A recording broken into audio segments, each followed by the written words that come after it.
From News Channel 8, you're watching Good Morning Washington.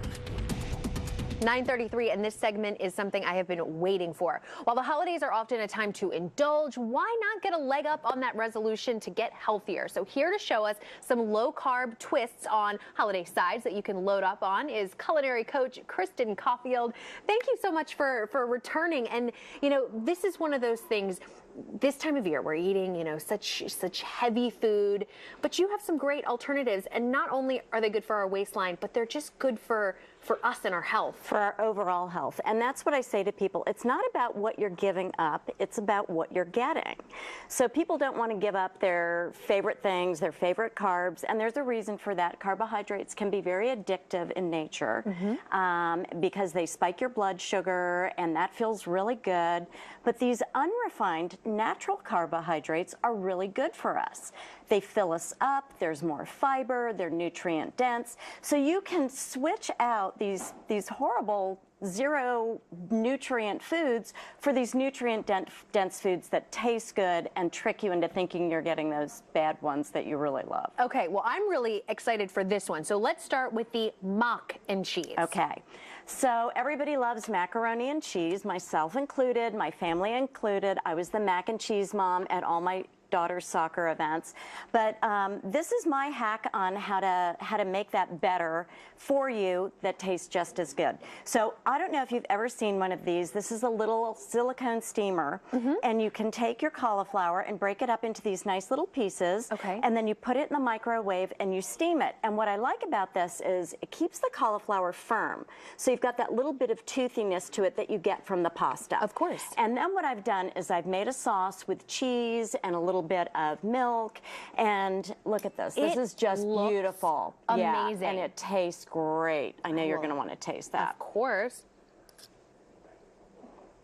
I know. Really good, right? And oh my gosh, that's amazing. The CulinaryCure.com. That's where I'm going. Oh, there's the recipe.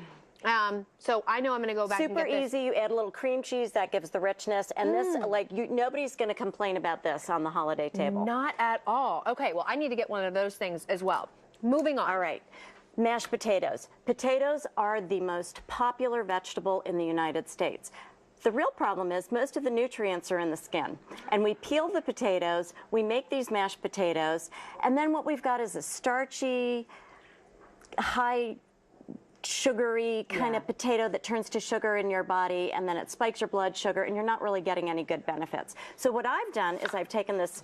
Most people are afraid of these little... yeah, it looks like a log. It looks like a little log, but look inside. It's nice and white. So and this is a celery root? This is a celery root. And so it is like potato when you mash it, and you can add the same sort of seasonings to... Oh, that's a big bite. Try that. So you can mash it up. You add a little milk. You can add your favorite seasonings, a little bit of garlic, a lot of butter. Delicious. That's really, really good. Really good. And people won't even know if this is on the table. I would not have known because it's the texture of a mashed potato, a really nice whipped mashed potato. But yet you're getting all these nutrients because these are nutrient-dense vegetables. So you're trading out something with no nutrients for something with a lot of nutrients that also tastes good. And I'm thinking about this, you know, obviously this is good for the holidays, and I know some of you have your staples. So even if you don't do it now, I mean, think about it. These are the kind of foods we like during this time of year.